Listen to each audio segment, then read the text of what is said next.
Before starting the video, don't forget to subscribe to the channel, share with your friends, and like the video.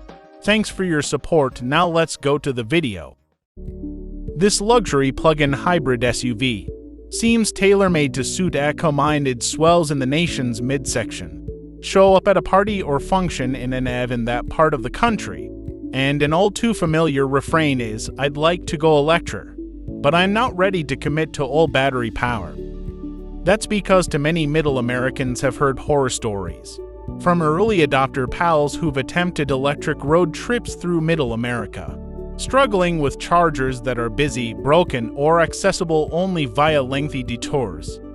The 2024 Mercedes-Benz GLE450e 4Matic is exactly what these folks are looking for, delivering sufficient daily driving performance with 50-ish miles of electric range, and the rare PHEV option of DC fast charging for those who might occasionally want to expeditiously stretch their daily errands. Run to 100 miles of EV power. Might this be the ideal practice to see reluctant intenders through the next few years as our infrastructure matures? This example of the E-Class of Benz SUVs blends turbo inline -1-cylinder performance with better than turbo inline 4-cylinder economy for a $2,000 premium over the gas GLE450. We all know prospective EV buyers will look for a long-range, fully electric SUV with a 100-ish kWh battery pack, 80% of which will only be needed a handful of times per year.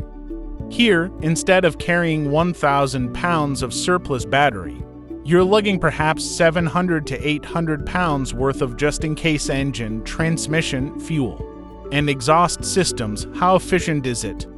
Sadly, the EPA isn't expected to release official economy and range numbers until closer to this Mercedes official on-sale date this fall, but that big battery will likely grant MPG numbers in the 50s. Maybe, for folks who aren't already spoiled by the right-now acceleration of an EV, because asking for that kind of acceleration will always fire the gas engine perfect for weekend fun trips. The interior quietness, refuel-at-home convenience, and DC fast charging will impress your friends. The charging rate ain't great, but the battery's small, so it fills relatively quickly. Then again, there's no one-pedal driving mode. The shift handles amp up the reg and braking somewhat, even if the car will automatically increase regenerative braking when closing on a slower-moving vehicle in EV mode. How quick is the Mercedes-Benz GLE450e? This plug-in hybrid's GLE450e moniker promises and delivers gas 6-cylinder performance by teaming a variant of the GLE350's 2.0-liter turbo 4. Good for 248 horsepower and 295 pounds-ft with a 134 HP, 325 lb-ft electric motor wedged in where a transmission's torque converter would otherwise be. Boasting a combined 381 horsepower and 479 pounds-ft, the hybrid's rated output is just enough more than the gas GLE450 model's 360 horsepower, 369 pounds-ft, to cope with the roughly 750 pound weight difference. Indeed, the traces of the GLE450's acceleration curves are very close together, with the pricier hybrid slightly ahead. 0 to 60 miles per hour happens in 5.5 seconds en route to a 14.0 second 98. 2 mph quarter mile in the PHEV, as compared with 5.6 and 14.2 at 97.4 miles per hour in the gasser. The GLE450e is a lousy EV in terms of electric performance. By including the gas-powered GLE350's acceleration on the same graph, we can guesstimate the performance in electric mode as roughly a GLE200. Although its weight-to-power ratio nearly triples, from 15.5 pounds horsepower in hybrid mode to 44.2 in EV mode, the weight-to-torque value is only 47% worse than the gas models. This helps keep acceleration performance reasonable, At 15.0 seconds to 60 miles per hour on the way to a 19.9 second, 67.3 mph quarter-mile time. That seems like forever when waiting to trip quarter-mile lights. But when you're not drag racing or running super late for an appointment, that performance is entirely adequate. We've yet to test rival BMW's X5X GLE450e. It boasts a bigger 24 kWh battery good for 31 miles of range, a weaker 111 HP, 77 lb-ft motor, and a curb weight about 300 pounds less. We discovered by monitoring one of about a gazillion possible display screens that a throttle angle of 65% or more triggers the GLE450e's gas engine. That's well shy of the 95 or so percent kickdown switch detent some automakers use to fire the engine, such as Alfa Romeo and the Tonale PHEV. The GLE450e starts up in electric mode by default. Whenever the battery state of charge permits, not every PHEV offers this option, and those that don't often have grossly underpowered electric motors providing acceleration that would try jobs' patience. In our time with the 450e, we only lit the engine a handful of times in normal driving, generally when merging into heavy, fast-moving traffic, and the screens offer lots of EV-type functionality, including charging station overlay on maps, Mercedes-Benz charging, even a renewable energy program. Weighing in at 5,924 pounds, the Mercedes-Benz GLE450e never feels nimble, and all that added mass exacts some handling performance penalties.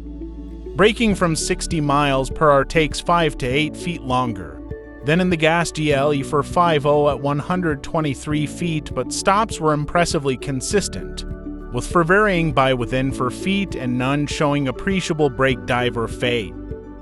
Similarly, lateral grip drops from 0.83 to 0.80 on identical Pirelli Scorpion Zero tires, while figure 8 performance slips 0.4 second and 0.0 to average G.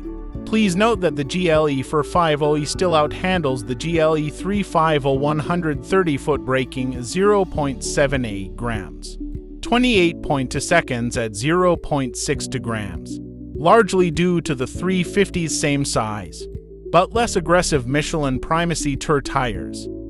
It's incredibly rare to find DC fast charging capability on a PHEV. The Mitsubishi Outlander PHEV's CHAdeMO plug provides DC, and the late Honda Clarity PHEV offered fast charging via the more common CCS standard. The 23.3 kWh battery, big for a PHEV, is said to need only 20 minutes to go from 20 to 80% charge using the big plug. At its maximum rate of 60 kilowatts, please don't hug the 350 kW plugs. Recharging via the typical level to home or office charger takes 2.8 hours at 11 kilowatts. So this capability greatly increases the electric-only distance an owner can expeditiously cover in a normal day. On our early drive of prototype GLE450e vehicles, we complained of non-linear brake pedal feel, raucous engine noise, and rough transmission shifts, all of which seem to have been addressed. And yes, this is a serene cabin in which to commute, replete with massaging seats, fragrance dispenser, and myriad other sybaritic accoutrement designed to cater to varying caprices. Maybe spend some time trying the user interface before buying, as it annoys many staffers. One big gripe: it's tough to access the cuffholders without brushing the adjacent touchpad and altering what's on the screen. Should you buy a GLE450e? Middle Americans looking for a practice EV should absolutely consider it.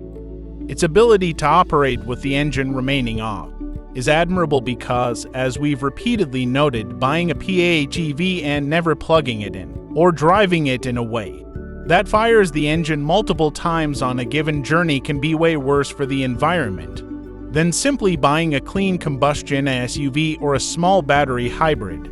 The only other reason Folks typically consider PHEVs doesn't apply to the GLE450e because its base price exceeds $55,000. Just remember to go easy on the gas pedal after you trade this Mercedes-Benz GLE450e in on that fully electric Audi Q8 e-tron, GMC Hummer EV SUV, or Rivian R1S.